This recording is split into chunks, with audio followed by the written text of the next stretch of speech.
Yogon Yan niya. balo ayambal kung man sa imo kung ano ang imo nga baklon. Hindi kuya bala Okay kada. Kapoy kuya. So, Pero sa mga kapoy. sa nagapanindahan dira sa Libertad Public Market, good morning sa inyo sa mga dira sa mga vendors dira kag sa mga sa Burgos Public Market, maayong agaman ang sumag, kita ko lang sumag ba mga public market daw saan matapos man daw dali na lang na. No, kay kita mo da ang ginaobra sa sumag. Uy, dali na lang na. Ito kadugay pa man. Dali na lang na gani magtunga-tunga. Namin na daw siya kay sa babaw gali amo na ng parking area daw sa duwa na sa ka-floor mo. So sa babaw mo na sa himuon nga parking area. Do ano gali. Why na tabay parkingan sa sumag? Do mall gali ba no? Yes, so hindi ka daw ka makaparking sa gadalan kay dakpon ka na. So kabay pa matapos. Diba si kung ma-operate na, magkinagamo mga barker sa babaw. Uy na yung barker ya. Ambot lang. Isol-isol pa na. Isa na yung mga barker, mga pa-isol-isol, pa kunin lang isa daw. Arab lang pag ka lang gani ka park gani kag nag-decide ka nga ay malakat na lang ko so Timo ya ka man yun hindi ka maghatag balaw. Gani man. Kaya basi kuritan lang. Gani Munang lain na. ang isa. Mga baka mga ngaki-ngaki ka na daan sila dason mga park may kurit na. Dason may ara na tangadaan nga nang okay man lang tadi lang do why man ang problema mag-isol-isol ka or maglakat ka.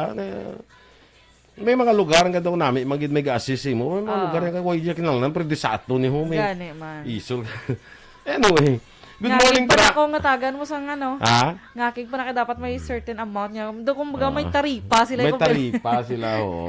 Dapat guro institutionalize na rin ang mga barkers ay no? Kag may taripa bla, no? Sino makahimos naman? Milili Oligo, mga agad na sa imo kay Herdelisa Castillo Mahilom. Watching from Don Salvador Benedicto, Ebsmart Tadeo Salcedo, mga agaman, sa Tansa, Cavite.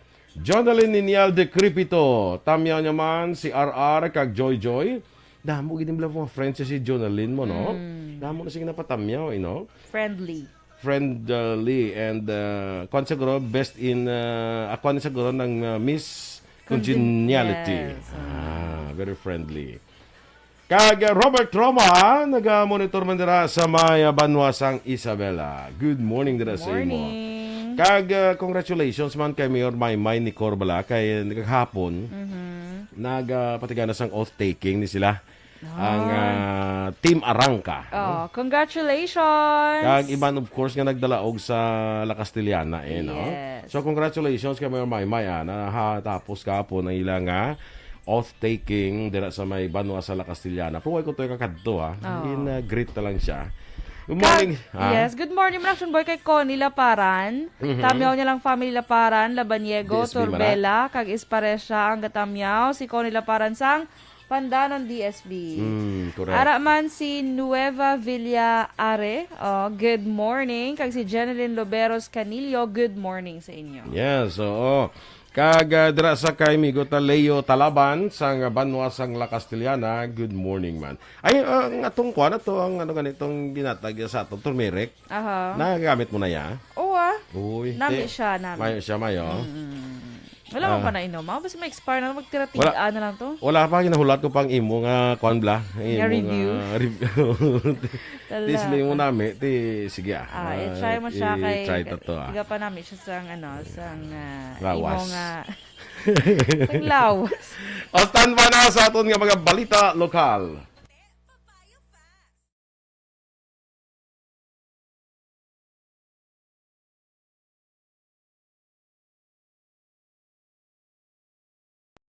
And the winner for Digital Storytelling Best Social Media Video is John Dale Salazar, Bacolod, Aksyon Radyo Bacolod, Nurse, DHW, kag iban pa. Magluwas sa mga frontliners nga nagarisgo sang ila kabuhi sa sulod sang hospital. Nagakaangay man nga tagan naton sang pagkilala ang mga frontliner nga nagatrabaho sa sulod sang isolation facility. Ang mga doktor. Balitang Bayan, numero 1.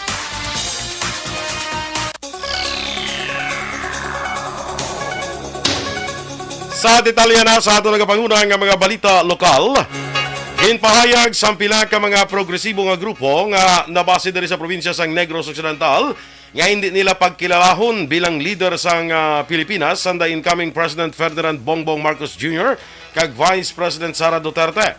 Suno kay Noli Rosales, Secretary General sang Kilusang Mayo 1, ila ginahangkat ang mga mapungkong opisyal nga hatagan kasulbaran ang problema sang Pilipinas, apang ila ginapamangkot kung paano ini masolusyonan bangod pati sila nga wala man sila sang kapasidad nga makahatag solusyon sa krisis nga ginapangatubang sang pungsod bangod ang ila interes amo ang mapadamo ang ila sining manggad. Dugang pa, ginahandaan man nila ang red tagging, ilabi na nga hindi sila maghipos sa pagkwestiyon, pagbantay kag hibaloon ang dapat hibaloon sa idalom sang administrasyon ni Marcos. Sa record sang progresibo nga grupo, ila ginaygar nga ang isla sang Negros isa na ka killing field bangod sa idalom sang administrasyon ni Presidente Rodrigo Duterte, naglambot na sa 105 ang kaso sang extrajudicial killings diri sa probinsya. Nagapati naman ang grupo nga nagdaog ang BBM Sara bangod sa sala nga mga impormasyon, red tagging, suppression sang oposisyon kag massive electoral fraud. 1,309 na ang kaso sang dengue hemorrhagic fever sa Negros Occidental subong nga tuig 2022. Sa dengue fever surveillance report sa Provincial Health Office, ini nga mga kaso ang na-record umpisa Enero 1 tubtob Hunyo 18, 2022. Ini ang mas mataas ang 557% ikumpara sa nagligad nga tuig 2021 sa amo man nga period. May pinakamadamo nga kaso ang syudad sang Himamaylan nga may 142, syudad sang Kabankalan 118, San Carlos 111, Hinigaran 107, kag La Carlota nga may 92. Nagdangat naman sa 7 ang nagkalamatay. Ini ang nagikan sa Tuboso, Talisay, La Carlota, Hinigaran kag Himamaylan nga may tig-isa, samtang duha naman sa Banwa sang Calatrava.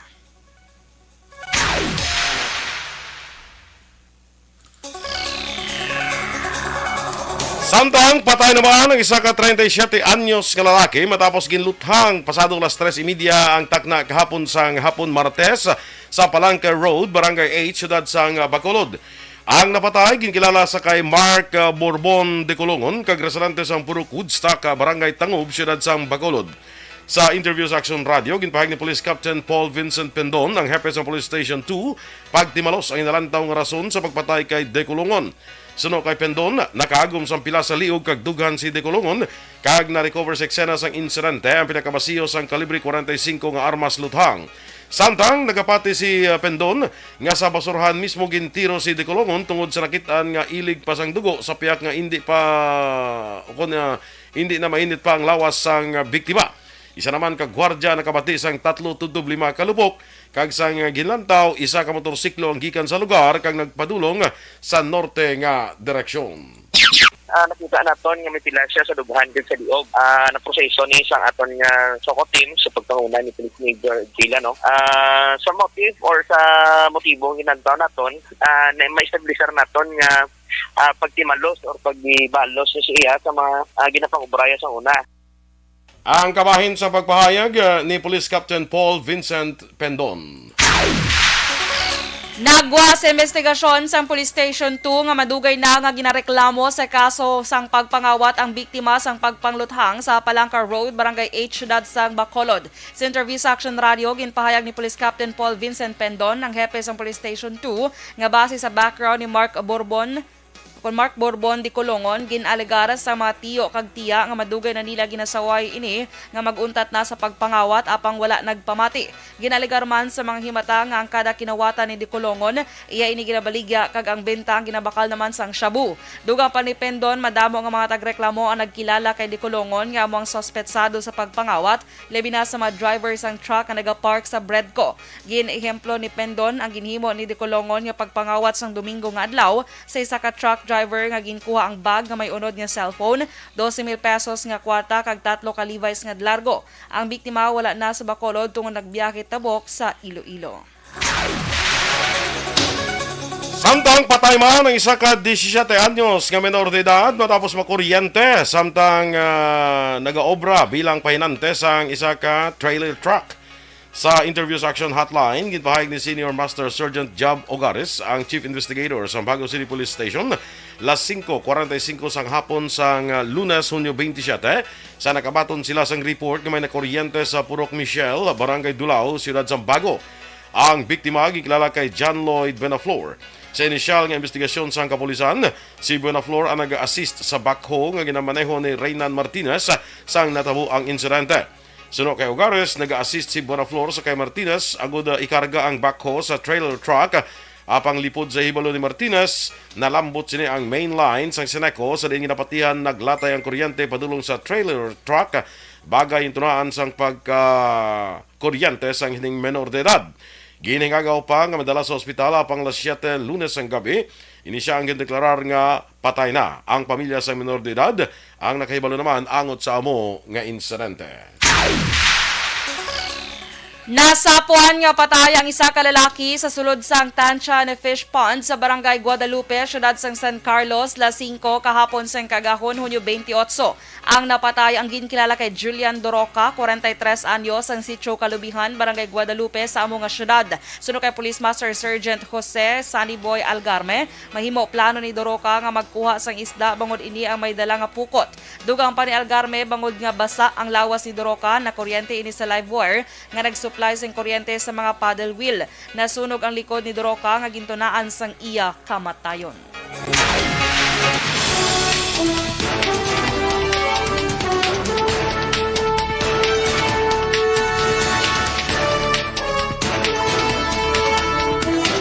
Action Radio Philippine Standard Time, 13 minutos na nagaligad sa atak na ang alas 6.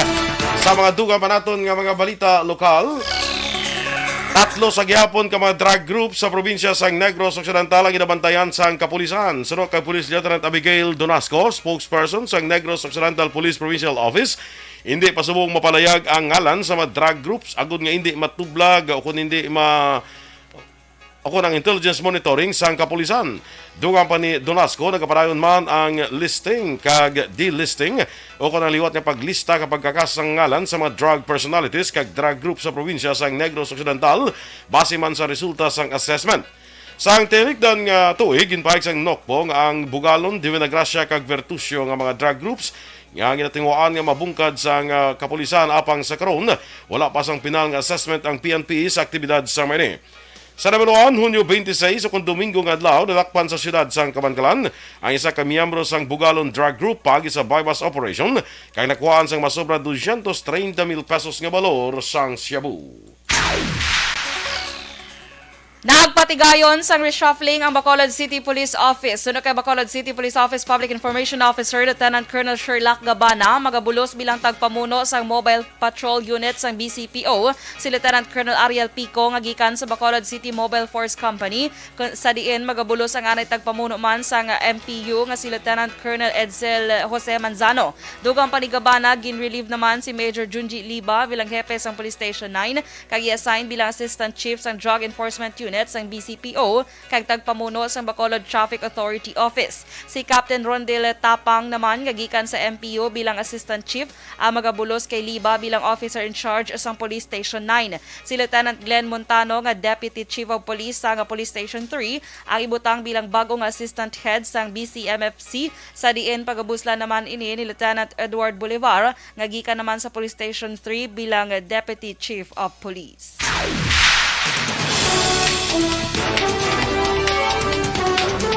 Action Radio Philippine Standard Time, las 6:15.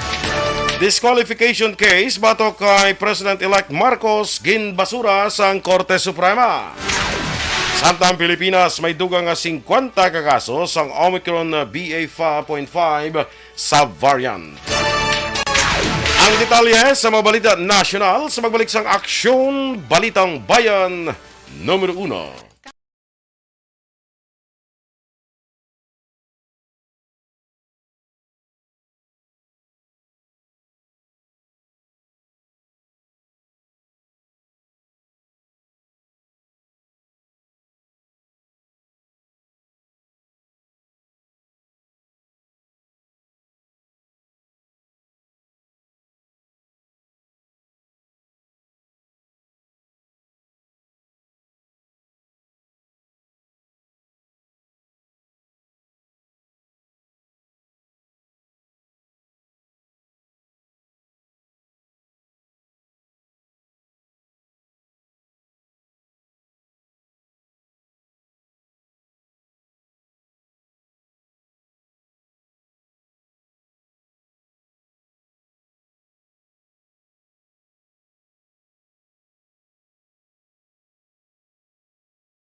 Dira sa kay Miss Jinky de Alagdon, good morning dira. Good morning kuno kay Mr. Arthur Jeff Villasor, kay Star Mayo, kay Dr. Matt Mayo, Noel Amar, Alma Oligon, Mikey Montilla, Sirela Samar Aguilion, Christine Manalo, kag kay Michael June Season. Good morning sa inyo.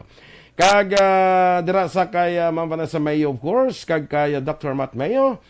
Good morning dira sa inyo sa Minnesota, USA. Dennis Richard Tibor Roma, Torko Jongko, may aga man sa imo. Kay Elizabeth Garde, good morning man. Kag, congratulations sa akong friend. Sino nga friend? Si Madam Alma Alvarez Gallo, bla. Nga man. Kay, congratulations, Gid. Kay gin-promote siya as Director of Purchasing sa Grand Sierra Resorts. Wow! Congratulations, Ma'am Alma Alvarez Gallo. Yes, congratulations. Mo kumakadto ta to guro sa Grand Sierra Resorts guro, may discount ta ay. Ay, like, Kay director sa purchasing to si Madam Alma. free na lang na. Muya-uya pa. Discount ka pa. Hindi lang tayo magpa-free Ano lang. Si abo amigo ta one ball pabayron ta. Yes, correct. Free ka po. Kaya siya mabayad. Hindi na free, bayad na saya. Free para sa aton, pero siya yung mabayad. Correct. Talaka ba? Congratulations, Madam Alma Alvarez Gallo. Wow, congratulations. Halingid mismo ya kay one ball Gallo. Yeah, we're proud Aton husband. nga financer. Financer sa ano. Financer ta sa magkanto ta sa Grand Sierra Resort. Awas sa... Ay nano ko man hiyo. Sabi ko ba financer? Tawi ko kabalo. Ikaw lang na iyaw. Abi ba? Abi Sabi ko financer. financer sa swimming. Swimming Financer. competition. Sabad. Sige Sa kaya Lulet kag Joe de Alagdon dira sa may DSB. Good morning kay Kirina dira Villaflor may agaman. Alay kay Miss Jinky kag sa mga sisters, mga cousins, mga tiya niya da sa Don Salvador Benedicto. Good morning gid sa inyo. Morning. Ginalyn Libuon Iroho, morning man sa imo. Sige. Joel de Tomal, haraman siya. Good morning. Gina Macapasientos, dira sa may barangay 29. Good morning sa inyo dira. Kag si Elizabeth Garde, nabasa mo na ninyo na. Yes. Good morning. Yes. Yes. The May section Bagyo album bala daw. subong action boy. Ha? May Bagyo. Yara? Bagyong Kaloy. Kaloy? Yes. Mga sige. buot mo yung mga kaloy Sa din naman sige, karon mabala na balita na. Karon. Si Kaloy pa. Oo. Buot na yan. Labi na si Sir Kaloy Ligaspi sang UNOR. Yes. Na, i-greet na siya karon. Da maga paristro ka dito ka sa Ayala bla. Aha. Pangita mo si Kaloy. Kaloy. Basta si Kaloy lang Ay na, ano ba si Damo na Kaloy? Sige lang bala. Tapos, mano ko Siya din muna- siya? Ti siya ang imo nga kanel mo kwanda na da ako naslakyan daw. Ano? Kuya. Kay hindi ka na si Kwan lang si Tito mo Bob. Pwede man. Tito mo. Si Kuya Bob. Kuya! Kalahin sa kuya.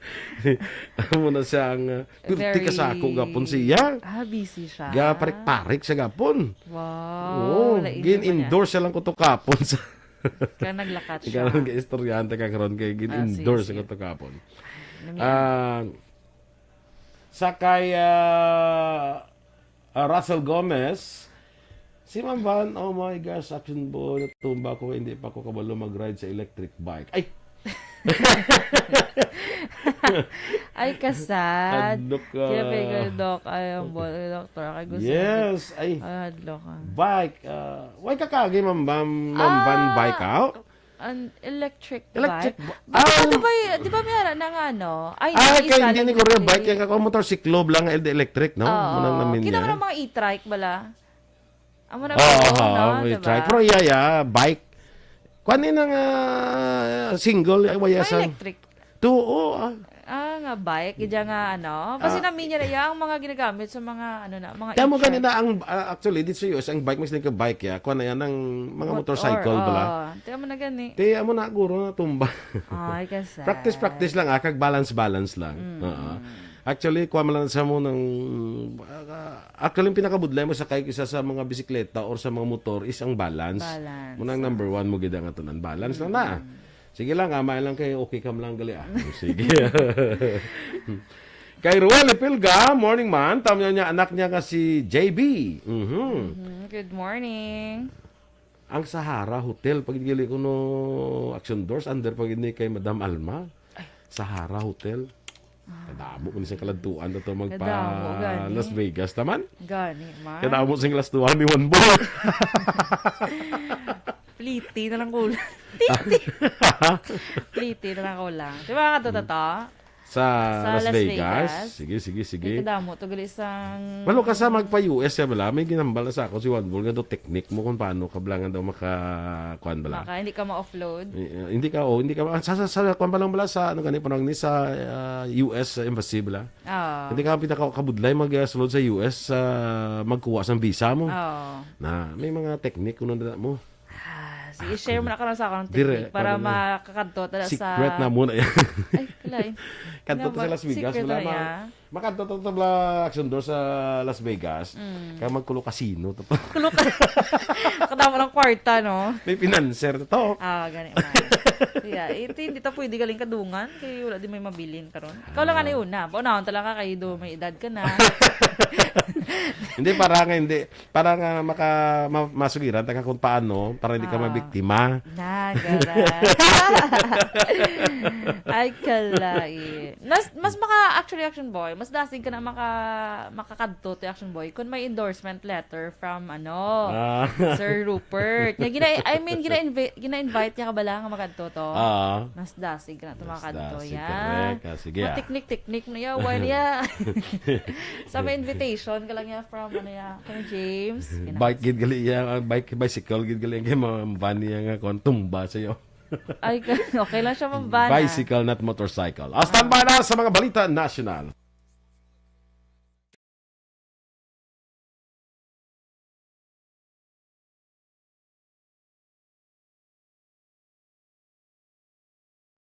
And the winner for Digital Storytelling Best Social Media Video is John Dale Salazar, Bacolod, Aksyon Radyo Bacolod, Nurse, DHW, kag iban pa. Magluwas sa mga frontliners nga nagarisgo sang ila kabuhi sa sulod sang hospital.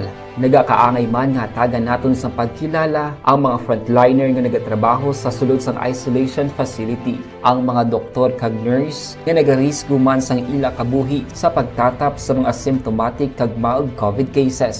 Ang mga barangay health workers nga gin-assign sa isolation facility, mga cook nga nagaluto sa mga pagkaon sa mga COVID positive, ang extraction kag disinfection team sang syudad, ang mga utility personnel nga nagakuha sang basura sang mga pasyente. Ini ang mga frontliners kag nakit-an ko ang ila sakripisyo apisar sang manubo nga sweldo o kun allowance halin sa gobyerno. Ako si Action Dale, COVID positive sadto. Naka-recover sa masakit bangod sa bulig sang sini nga mga tawo. Madamo gid na salamat sa tanan nga frontliners.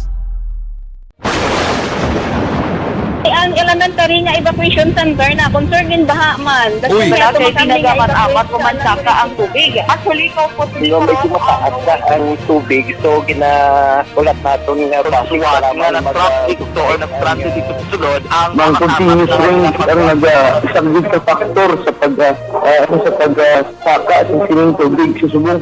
Ang Pilipinas sa mayas ang early warning system para mahibaluan ang lakas sang panahon. Gani, wala sang rason nga hindi kita makapreparar karon ni rainy season. Yari ang pila ka mga action tips nga dapat mo may baluan. Kung nagapuyo sa lugar nga masabi ginabaha, mag-monitor sa balita para sa anunsyo sang pag-asa sa lakas sang panahon. Isa sa pinakapos nga pamaagi para maligawan nga magsulod ang baha sa balay, among paggamit sang sandbag. Ang sandbag ang isa kasako nga may unod nga balas nga pwede ibutang sa pertahan upon ginaagyan sang tubig para temporaryo nga makontrol ang pagsulod sang tubig sa inyong nga balay. Antes naman ng rainy season, dapat nakapreparar ka na sang pagkaon, flashlight, pito, kandila, hygiene kit, power bank, transistor radio, importante nga mga dokumento kag iban pa nga kinahanglanon. Ini ang dapat isulod sa go bag nga dapat ibutang sa isa ka lugar nga mapus kuhaon sa tion nga kinahanglan. Action Radio Philippine Standard Time, las 6:28, detalye sa mga balita nasyonal. Ginbasura sa Korte Suprema ang mga petisyon nga nagtahangkat sa kandidatura ni incoming President Ferdinand Marcos Jr. duha ka adlaw antes sa iya pagpanumpa bilang ika-17 nga presidente sa Pilipinas. Sa boto nga 13-0, ginbasura sa Korte ang cancellation of Certificate of Candidacy kag disqualification cases nga intasaka sa civic leaders kag martial law survivors. Nag-inhibit naman si Justice Antonio Co bangod nagpartisipa rin sa pagresolba sa petisyon sang panahon nga yara pa sa COMELEC samtang wala man nagpartisipar si Justice Henry Paul Inting tungod sa iya ang yautod nga si COMELEC Commissioner Socorro Inting ang may partisipasyon man sang parehas nga petisyon sa komisyon. Natala na pa nga magpagwa sang dugang nga detalye ang Public Information Office sang Korte angot sa dismissal. Ginreport sa Pilipinas ang 50 kadugang nga kaso sa Omicron subvariant BA.5 sa COVID-19. Ginpahayag ni Health Undersecretary Maria Rosario Verriere sa mga kadamuon 38 ka individual ang gikan sa Western Visayas, 5 sa National Capital Region, samtang 7 naman ang sa returning overseas Filipinos o kon ROFs. Tungod sini naglabot na sa 93 ang kabilugan nga kadamuon sa na-record nga kaso sa among nga subvariant sa makalalaton nga balatian sa Pilipinas. Magluwas diri sa kay Verriere naka-record man sang 11 ka bago nga kaso sang BA.2.12.1 subvariant kag duha pa ka kaso sang BA.4 subvariant. Hindi na pag-ibase ang Interagency Task Force sa COVID-19 2-week growth rate ang alert level kag risk classification. Ginpahag ni Acting Presidential Spokesman Martin Andanar, ginaprobahan sang IATF ang rekomendasyon sang Sub-Technical Working Group for Data Analytics ang bagong matrices nga paggamiton para sa alert level system. Suno kay Andanar, gabase na lang ang risk classification sa daily attack rates. Samtang dugang pa, magpabili naman bilang main metric para sa health system capacity ang total hospital bed utilization rate. Ginpahayag naman sang Private Hospitals Association of the Philippines Incorporated akon FAPI nga ang matuod nga kadamuon sa tawo nga natapikan sa COVID-19 ang mahimo nga doble sa ginreport subong. Suno kay FAPI President Dr. Jose De Grano, tuman ka kulang sa COVID-19 testing kag madamo sa mga tawo nga ginabulong ang viral disease kaangay sa regular nga hilanat. Sa piyak sa pagsaka sang kaso, ginpahayag ni De Grano nga nagapabili naman nga manageable ang hospital utilization rate sa pungsod kag madamo nga kaso ang ginclassify nga mild o kon asymptomatic. Sa reports ng Department of Health sang Lunes 371 o kon 14.9% sa 2,628 ka intensive care unit o kon ICU beds ang okupado samtang 4,034 o kon 18.1% naman sang 22,251 ka non-ICU COVID-19 beds ang ginausar. Nagasalig naman ang isa ka grupo sa mga pribadong ospital sa pungsod nga maghahatag sa ila sang subsidy ang gobyerno para sa magpasakas ang sweldo sa ilang mga nurses. Apang ginako ni Dr. Jose De Grano, presidente sang Private Hospitals Association of the Philippines Incorporated, nga wala pa sang formal o opisyal nga komunikasyon angot sa subsidy. Suno kay De Grano, nagasalig man sila sa resulta sa ilang pagpagisigulanon sa isa ka grupo sa mga nurses. Iyaman ginpabutyag nga halos 40% sang nurses sa mga pribadong ospital ang nagahalin sa pungsod antes man mag-igo ang COVID-19 pandemic. Sa pagbulubanta ni De Grano nga madugangan pa ini sang 10% kag manapo pang gusto magtrabaho abroad sa di mataas ang sweldo nga batunon. Ginapahalong sa Philippine Overseas Employment Administration ang publiko sa lapnagon ni text messages nga nagatanyag sa trabaho. Ginpahayag ni POEA Administrator Attorney Bernard Olalia, nagalapta ang mga online scam nga bisan ang POEA nagakaulamid. Ginako ni Olalia nga bisan siya wala makaluwas sa mga scammer ka nakabaton sa mensahe nga naprubahan siya sa iya pwesto kag may job order siya sa POEA. Gani panugyan ni Olalia sa mga makabaton sa text messages nga hindi magpati kag hindi gid pagbuksan ang link para hindi makuhaan sa impormasyon. Likawan na lang sunod sa iya nga mga text messages kag mga online scam. Action Radio Philippines Standard Time, las 6:32. Good morning, anay dira sa kay Lola Abet Lahaw-Lahaw and family sa Family Espelita del Castillo, Mirambel kag Valdez family sa Barangay Maaw. Alin ni kay Karen Espelita, no? Kag sa kay Jerry Azero Jr. Good morning. Standby na sa Action Report second portion. Upod ka Action Fred Salanga. Balikay kita sa Action Balita Morning Edition. Upod gabon sa inyong news team. Aksyon Dorel Cabato. Kag Action Boy Duran. Una sa balita, una sa aksyon. Sa Bacolod Action Radio.